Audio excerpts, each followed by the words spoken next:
Possessive case.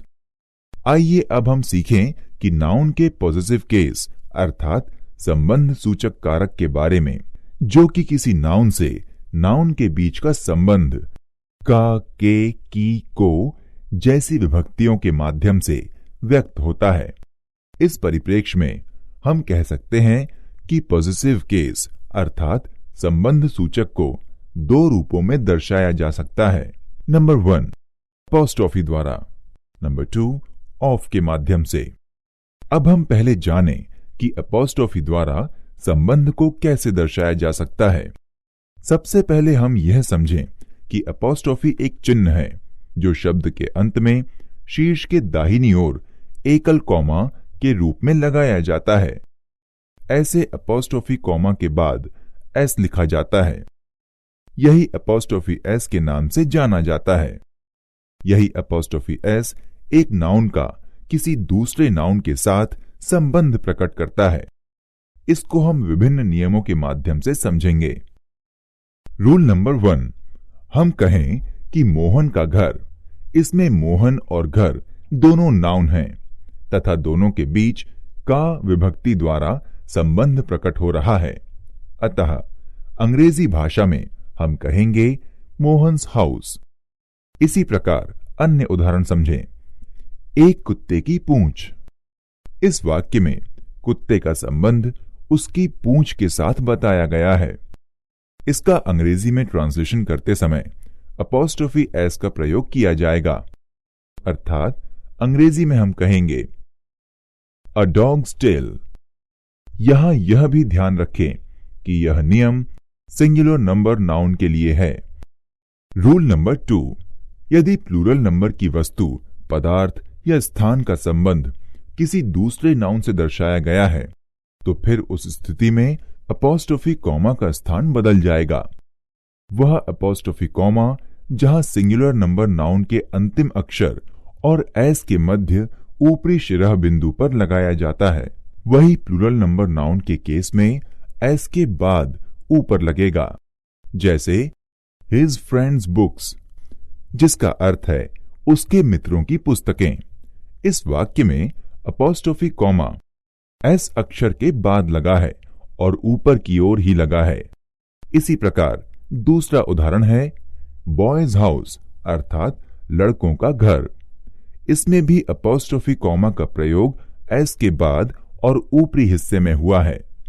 Rule number 3, यदि noun plural number में हो किंतु बिना एस या ईएस के प्लूरल हो, जैसे चिल्ड्रन अर्थात बच्चे, पीपल अर्थात लोग, ऐसी स्थिति में अपॉस्ट्रोफी और उसके बाद एस दोनों का प्रयोग होगा। जैसे बच्चों का घर, इसका अंग्रेजी में रूपांतरण होगा चिल्ड्रंस होम। दूसरा उदाहरण लोगों की इच्छा, इसका अंग्रेजी वर्जन होगा पीपल्स डिजायर।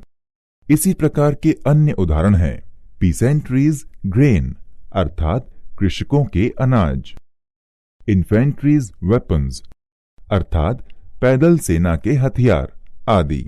रूल नंबर 4, यदि किसी वाक्य में एक से अधिक नाउन है और उनके बीच के संबंध को का, के, की जैसे शब्दों से दर्शाया गया है तो ऐसे वाक्यों में बार बार अपॉस्ट्रोफी और एस का प्रयोग नहीं करेंगे, बल्कि एक नाउन के संबंध को ऑफ से तथा दूसरे को अपॉस्ट्रोफी एस से दर्शाएंगे और ऐसे वाक्यों में बाद में आने वाले नाउन को पहले लिखेंगे या बोलेंगे और उसके बाद ऑफ शब्द का प्रयोग करेंगे।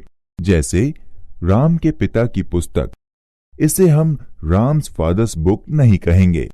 इस वाक्य का शुद्ध रूप होगा बुक ऑफ राम्स फादर।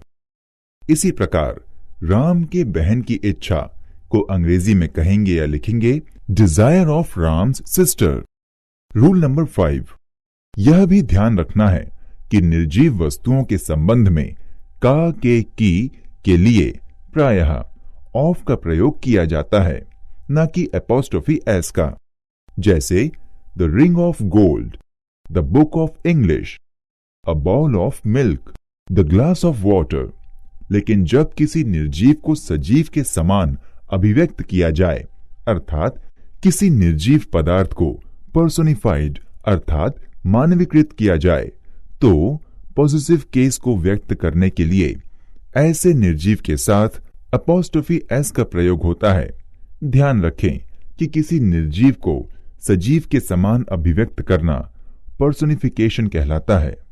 जैसे he went there at duty's call अर्थात वह कर्तव्य का पालन करने के उद्देश्य से वहां गया। इस वाक्य में ड्यूटी अर्थात कर्तव्य जो कि सजीव नहीं है को सजीव के समान प्रयोग किया गया है।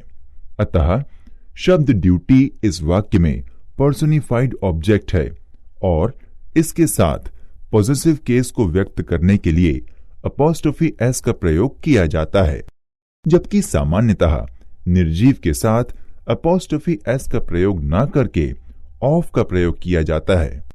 हमेशा ध्यान रखें कि सजीव नाउन के लिए अपॉस्ट्रोफी एस का ही प्रयोग किया जाता है, जैसे my parents house, my friends book आदि। रूल नंबर 6, कंपाउंड नाउन्स में अंतिम शब्द के साथ अपॉस्ट्रोफी एस लगाकर पॉजिटिव बनाते हैं। जैसे this is my brother in law's car, ये मेरे साले की कार है। इस वाक्य में compound noun brother in law के बाद अपॉस्ट्रोफी एस प्रयुक्त हुआ है। रूल नंबर 7, जब कोई वस्तु दो लोगों की साझे की होती है तो अपॉस्ट्रोफी एस बाद वाले नाउन के साथ लगाते हैं। जैसे Ram and Shyam's college is very famous, Ram और श्याम का कॉलेज बहुत प्रसिद्ध है।